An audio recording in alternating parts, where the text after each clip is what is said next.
With all the announcements this week, this comic market is extremely volatile. Let's look at a couple of books that I think that you should flat out avoid and a couple of books that I think are safe to invest in.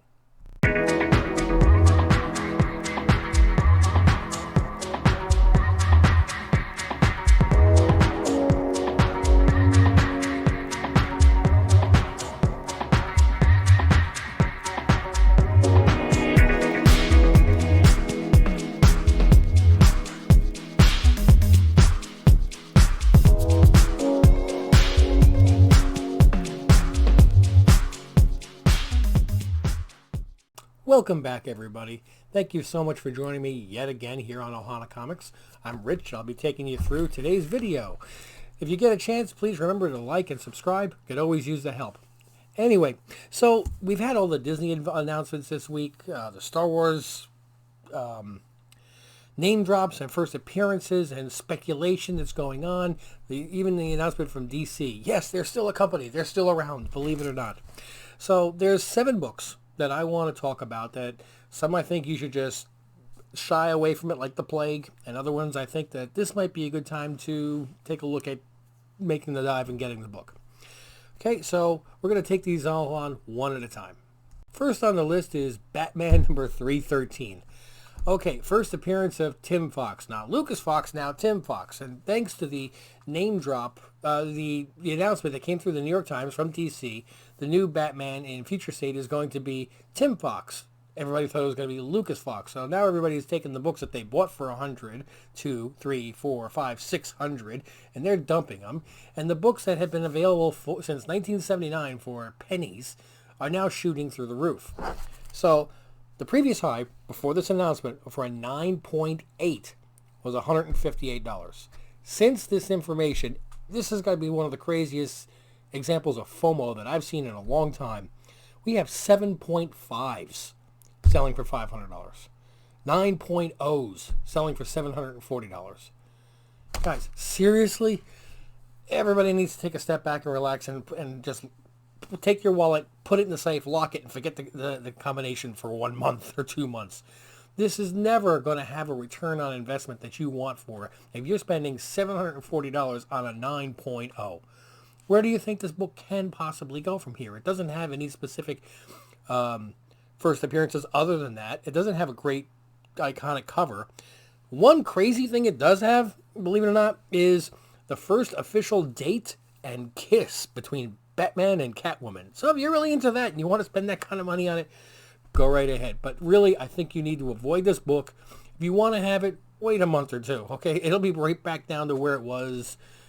250 for a 9.8, not 158, certainly not 1,000 by the graphs that I'm seeing here. Just hang off for it. If anything, go through some boxes at a comic book store. I'm willing to bet you'll still find them in the back issues, okay? Just buy yourself a raw and be happy with it. Other than that, wait for it. I will be visiting this on my Remember Me. While we're on the subject of books that are just ridiculously priced, Daredevil number 25. Okay, so first appearance of Elektra as Daredevil. No. It's the first time she needed to do something. He wasn't available. She put on his costume. Okay, I do not see her being Daredevil forever. Okay, she just happened to throw on, guys, you wake up in the morning sometime with your girlfriend, she throws on your football jersey. It doesn't make her you. So, this, $50, $60 for the Raws. And now, I'm already seeing dealers selling them at $25. Because I think they're already starting to realize we've milked this cow as much as we can. We need to dump these things as fast as possible. And that's what's going to happen. This market is going to get saturated faster than the Walmart Venoms. Please, hang out for another couple of weeks. You'll be getting it for $10. Okay? So don't get this book. So I'm going to keep going with this from worst to best. And right now, it's not a bad book to pick up long term, but just right now is not the time. Killadelphia. Okay, now this book has been optioned. It's going to be made, but this is where the point where it's fresh in everybody's mind. We want this one now to fall off people's radars. Now that we know it's going to be a show, just while they're going through the pains of writing the storyline and casting and everything else, it'll slowly fall off of everybody's radar, and it's going to drop. Okay, so this is another, remember me, just don't pick it up right now. Just hang out, okay? April. Put this in your books for April. That's May. That's when you want to come back and get your Killadelphias. Okay, good storyline. It's going to be a good show, but just not the best time to invest in this one. Now, this book is unfortunately catching a lot of the shockwave of all the Star Wars stuff that's going on. And it's a good book for the future, and I just don't see that it's going to come down anytime soon, all right? And I'm talking about Star Wars Darth Vader #3, first appearance of Dr. Aphra. Now, we already know that they put out a casting call for somebody for the Star Wars universe, female in the, as a like an archaeologist, Indiana Jones, which is what Dr. Aphra is. There are no shows named for her. She hasn't been named right yet, but she's on everybody's mind.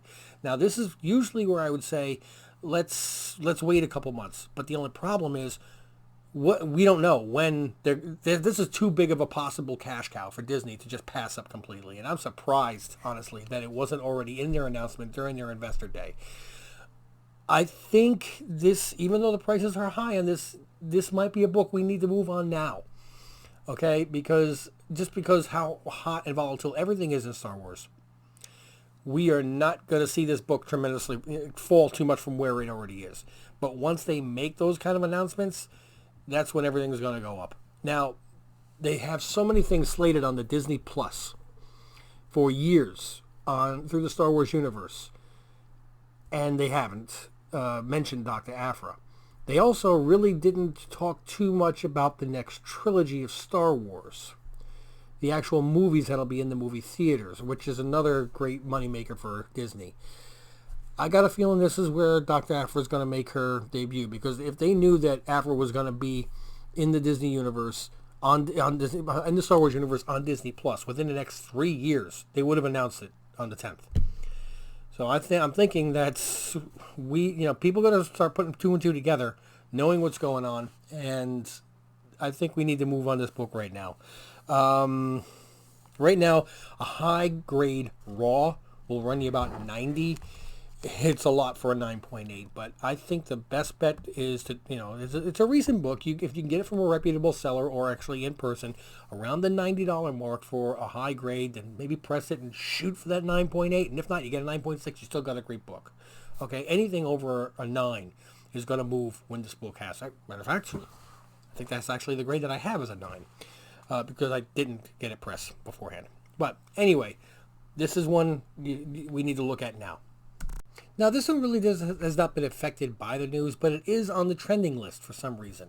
And I just wanted to talk about it a little bit because it's Batman 423, that great Todd McFarlane cover, which has had second print, third print, and 9.8s are selling for $1,300.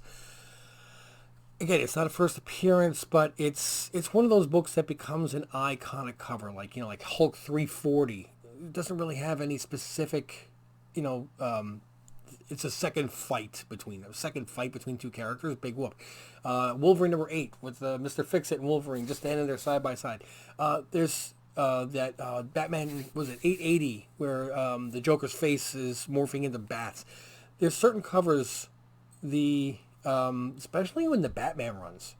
You think about the older Batman where Batman is on the Ace of Spades and the Joker's in the background. Anything that you see turn into T-shirts and posters, people don't care what the story is. That's just one of those books that you want to have so you can put it in your on your wall. When your friends come over, they're like, oh, you have that? Sometimes that's really what it is. And you have those certain covers that they just really grab you. Silver Surfer #4 with Thor on the Rainbow Bridge. They'll always be there. And this not only is it an iconic cover, but it's drawn by McFarlane. So I would, if any chance you have of getting this at a decent price, this is never really going to go down. This will always slowly go up. It'll slowly go up because it's not the first appearance of anybody. If you can get yourself a high grade one and just keep it for some day when you can find McFarlane at a signing or one of the mail-in events at CGC, you want to do that. So always keep your eyes open for this one at a decent price. Tales of the Teen Titans #44.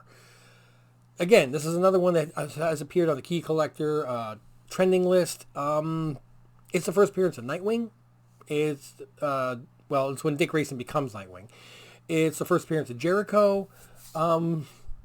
Again, nothing specific in the news right now that should affect this, but I did check prices on this one from 3 months ago and 2 months ago, and they're actually down. Okay, you can get the last 9.6 sold $120. That's actually, a really good price. I know some people say it's 9.8 or nothing. If you look at the wall behind me, that's not the case. There's always, everybody wants to have a 9.8, but there's always a market for every grade. Okay, so if you want to buy a $500 book at 9.8 and try to make $1,000, okay, great. I'm happy you have that money to toss away. I and a lot of collectors don't. For that same book, I can buy it for $250 at a 9.6. And then when you go up to 1,000, I go up to 500. I still show the same percentage of increase with a lower risk. So, but yeah, a lot of the 9.8, they go into my personal collection and they stay there. Okay. The last one that I want to talk about is one that had a very strong rumor, which I still think can be true. Captain America number 341. This is the first appearance of Battlestar. And during the Disney Investor Day, they did not allude to that person or show that person in the credits of characters, who's playing what. So this book has actually dropped quite a lot. This might be a great time because a lot of people that were investing in these books and holding on to them, hoping that he would be in the Captain America show, in the Falcon and Winter Soldier show, thought the Battlestar was going to be in that. They're now saying, I was wrong, and they're having that same panic attack as the people who bought the first appearance of Lucas Fox. So they're dumping the books, okay? And to give you an idea, before, Raws were going for around $20. Today, I saw one with somebody on eBay with a near mint copy. I mean, I looked at closer on the photos. Oh, this thing looks beautiful. He was asking 15 or best offer. I offered him 12. Within 3 minutes, he accepted. I'm like, damn, I should have offered him 10. People are just looking to get rid of this book. A, there's nothing saying that he won't be in the show this year. They just, they might not have actually showed you every villain that's going to be in it. B, how about season 2, season 3, season 4? Okay, I don't think they're putting this show together to go one season, and every season they're going to have a different villain. If Battlestar is so integral to what this storyline is that had such a strong rumor in the first place, this could be a great time to snap up this comic book while people are dumping it, and be ready for when something goes up. And for something you can pick up for $10 or $12, and put in your box and just say, I'll see you in a year. That's not so bad. Okay, so that's my pick for this week, to just snatch it while you can, or a couple of copies if you can. Okay, so I hope that this information was helpful to you. If it was, please like and subscribe. I really appreciate the additional help. Hope you like my new little beginning logo intro, and I tried to do something online. Give me your thoughts, your feedback. Do you think I'm crazy? Are there any other books that you think that we should be looking for? Put them into the comments so other readers can can share this, because we're all in this together. We're one big family. But I thank you very much for joining me, and once again, I'm out.